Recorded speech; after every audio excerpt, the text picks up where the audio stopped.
کسوف سورج گرہن کے لیے اور خسوف چاند گرہن کے لیے. یہ دونوں اللہ کی نشانیاں ہیں. یہ کوئی فن کا وقت نہیں ہوتا بلکہ اللہ کی طرف متوجہ ہونے کا وقت ہوتا ہے.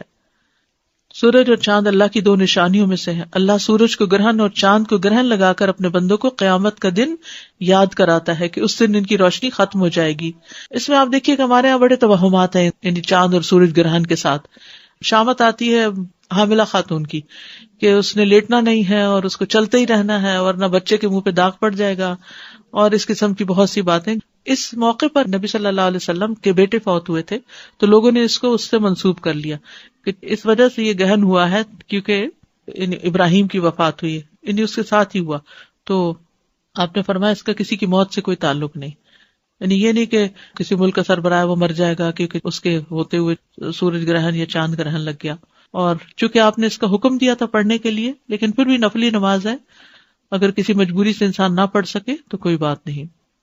اس کے لیے اذان نہیں ہوتی لیکن اعلان ہوتا ہے ان الصلاۃ جامعۃ. اگر حرم میں کبھی آپ ہوں تو وہاں ان الصلاۃ جامعۃ کی آواز کے ساتھ نماز کے لیے بلاتے ہیں اور لمبی نماز پڑھاتے ہیں. اور اس میں حضرت عائشہ کہتی ہیں کہ سورج بے نور ہوا ایک بار آپ کی زندگی میں, آپ مسجد میں تشریف لے گئے, لوگوں نے آپ کے پیچھے صفیں بنائی اور پھر آپ نے تکبیر تحریمہ کہی. مرد اور عورتیں سبھی پڑھتے ہیں. حضرت عائشہ بھی پڑھ رہی تھی, حضرت اسماء نے دیکھا اور پھر وہ بھی شروع ہو گئی. اور اس کا طریقہ تھوڑا سا مختلف ہے نماز کا. اس میں تکبیر تحریمہ کہے, پھر دعائے استفتاح پڑھے, پھر تعوذ پڑھے, اس کے بعد سورۃ الفاتحہ کے ساتھ سورت ملائے اور لمبی قرات کرے.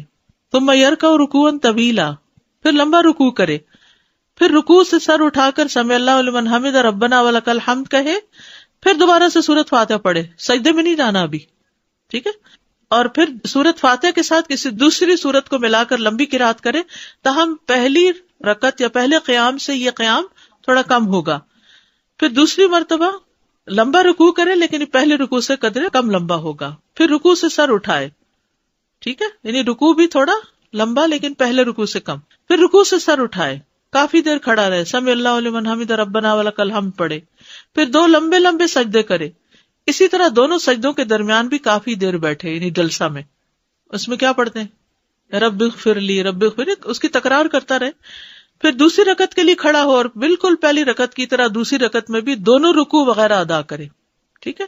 ہر رکعت میں 2 رکوع ہیں اور 2 سجدے ہیں, یعنی 2 رکعتیں بن جاتی ہیں ایک طرح سے, لیکن دوسری رکعت کا عمل پہلی رکعت کے اعمال سے قدرے کم ہوگا یعنی طول اس کا. پھر اس کے بعد تشہد میں بیٹھے اور آخر میں سلام پھیر دے. 4 قیام, 4 رکوع اور 4 سجدے بھی ہیں.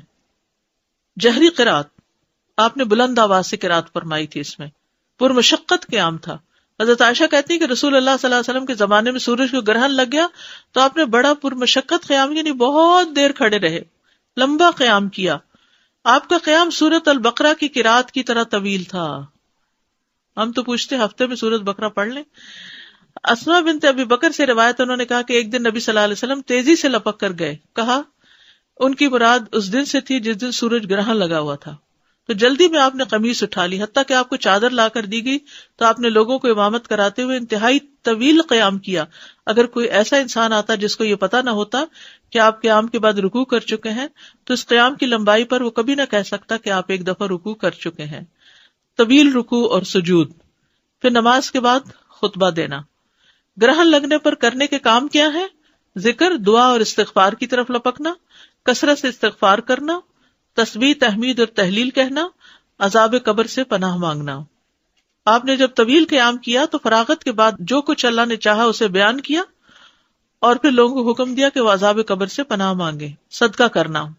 سنن نبی داؤد کی روایت میں آتا ہے کہ جب تم یہ کیفیت دیکھو تو دعا کیا کرو, تکبیر بیان کرو اور صدقہ کیا کرو.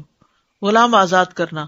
اسماء رضی اللہ عنہ کہتی ہیں کہ نبی صلی اللہ علیہ وسلم نماز کسوف کے موقع پر غلام آزاد کرنے کا حکم دیا کرتے تھے. تو کسوف کی نماز دن میں ہوگی اور چاند گرہن کی رات میں ہوگی.